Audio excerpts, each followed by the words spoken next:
We're back. Welcome back. Unreal. Wow. Rabbi Akiva. So good to be seeing you. So good to be seen. Great to be back, right? I'm sure. I feel seen.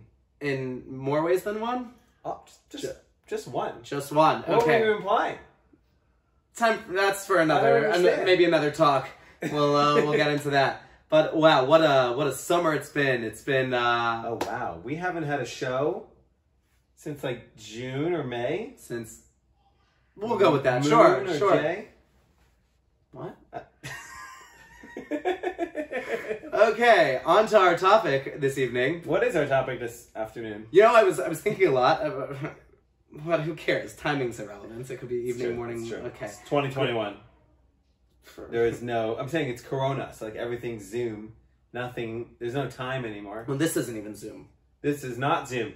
Oh yeah, we're in the same place. Wow, there's a lot going on. We just figured that out. Wow. Okay, yeah. So that wasn't the topic I was thinking of. Before the topic, let's thank our viewers for sticking with us. For what? Well, think of how many people actually came up to us. Oh yeah, over the last few months. No, and asked us when is this starting back up again? Right. On a very serious note, yeah, serious note. Well, because Daniel will do the serious note. Yes, I will.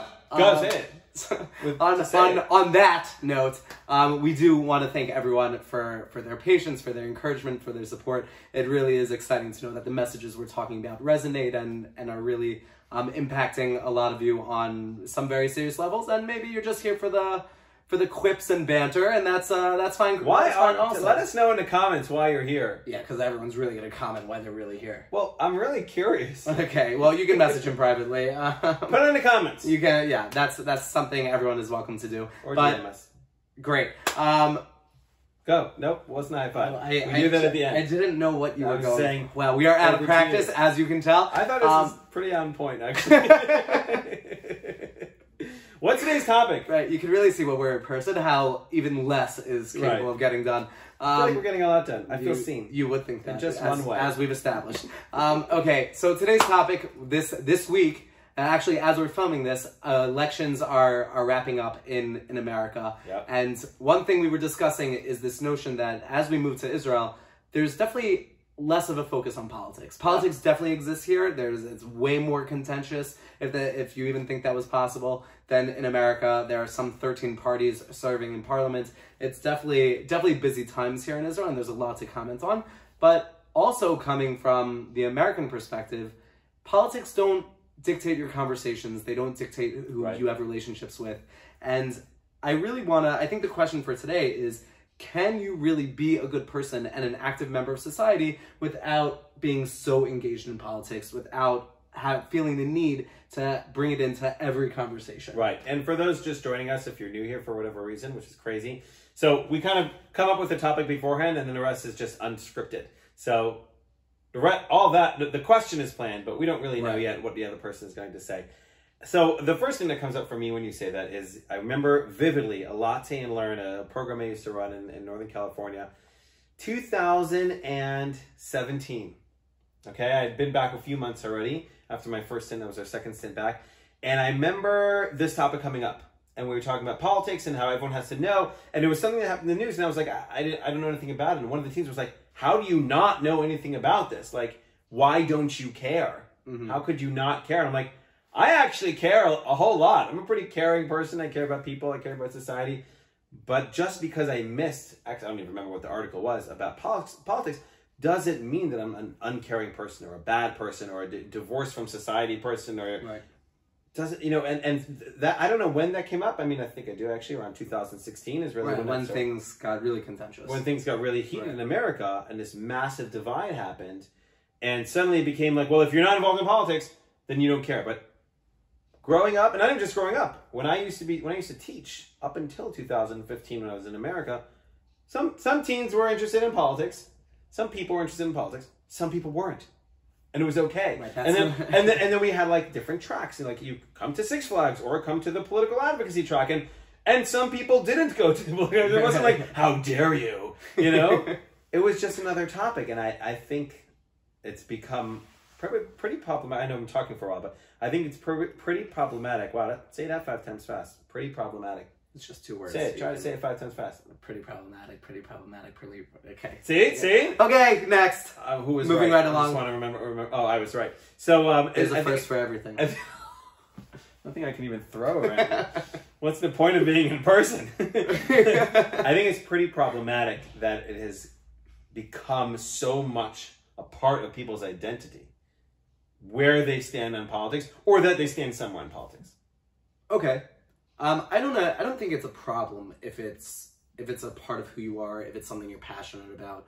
Certainly, politics and even more importantly, policy is something I think we should be engaged with. I think Jews over time, you know, there's the classic story during the war, during the Holocaust. Story time.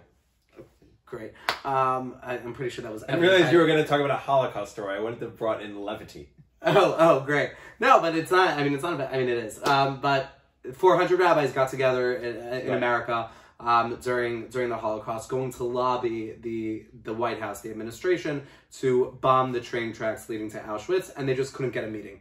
The door to America's house was actually closed in their face, and we learned at that point that we should never be this helpless ever again. And now you have quite a few Jewish and Israel-based, not Israel-based, but Jewish and Israel-focused organizations that are entirely focused on ensuring that our community's needs are being taken care of, and that they're constantly seeking support and advocating for the things that matter to us. Such as, in your community, if this ever came up for you in your community, you have a JCRC, right? You have right. APAC, Jewish Federation, making it practical. Right. You have a lot of organizations. So I don't think one should be entirely divorced from policy. I think politics is really where we get into things. Number one, I've never picked a relationship because of a common perspective we had on politics or the likeness of a politician. So I don't know why that would end a relationship. I think it does nowadays. No, but I don't get that. And like, when I choose my friends, I don't say, oh, do they check off, you know, Republican, Independent, Democrat? What? How do you choose your friends? No, I'm sorry. I feel like that was... There are certain anomalies that come up. We're clearly not closing anymore. I'd say, tell us how you choose your friends. Right. Well, I don't think that's pertinent to today's topic. I think everyone wants to know. You would, well, you know, what are the check if I ever get friends, I'll let you know. Okay, perfect. So that will work for friends. But I think we do need to be mindful. Certain politicians, you know, are corrupt. I think people get in for altruistic reasons. Do you think most politicians are corrupt? I think most politicians get corrupted along the way. I agree. I think most don't come in corrupt. Right. I think people genuinely come because they see a challenge in their community, they're passionate about it, and they want to do what's right for their community. Do you know corrupt politicians? Because you know, yeah, I don't. 100%. You really legitimately know. I mean, I think there's.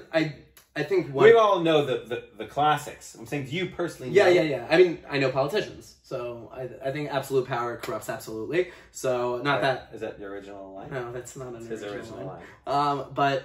But you need to... Like, I've been in rooms with politicians where they're discussing with major supporters about how... financial supporters to their campaign, about policy, and why is it that person, because they write a nice check to their campaign, has so much influence. And that's very much the job of politicians, is to keep their job first, and then to do their job.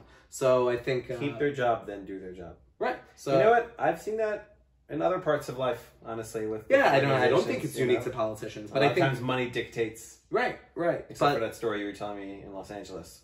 Yeah, that was we won't tell that great shtick. But I think, look, in short, to answer the question, I think we should be involved. We should know what's going on, know your policies, advocate, get in the door, but be mindful that everything's not what it's cracked up to be. I think you can't have politics without politicians. You can't have decision making without politicians. So just the current model. Can you think of another model? Yes. Okay, for another time. Rabbi Akiva, your takeaway thoughts? My takeaway thoughts is really, I'm going to go back to what I said, and it's similar to what you said, but the amount of shaming that I feel goes around with really just a lot nowadays on the internet. But it's like, well, how dare you? How could you not? And it's like, it's become this false narrative of like, well, I guess I have to know everything that's happening. You don't have to know what's happening internationally. You don't have to know what's happening globally. You should know what's happening for you. You should know what's happening in your family. And then you can know what's happening in your school community and society. And then, you can know a little bit about what's happening. But you don't have to worry about it. Right. If you're passionate about it, then... I don't know. So that, I think we'll have to continue this conversation another time. Let us know what you think. I would challenge all the viewers, if this week you can steer away from political conversations. That's impossible. well, we're going to try, hence the challenge. Okay. But to be able, that your conversation shouldn't be dictated. And in a lot of cases, when people are complaining about politics or talking about politics, it's not really anything they have control over or impacting their life in a positive way. It's mostly complaining. It's mostly speaking ill of others. And it doesn't contribute positively to our lives. So I'm going to commit this week. Rabbi Akiva, I'll challenge you as well. I will commit, so a whole week of not talking about politics? Yeah. I just want to know what I'm committing. Wow. Right. It's like that, your conversation. What's your game? No. You know what? If you're working in politics, I like it. Right. Okay. Even at the Shabbos table. All right. Let us know. We will keep posting knock. throughout the week. Who's there? Let us know how the challenge goes. And we are officially back. Thank you so much for watching.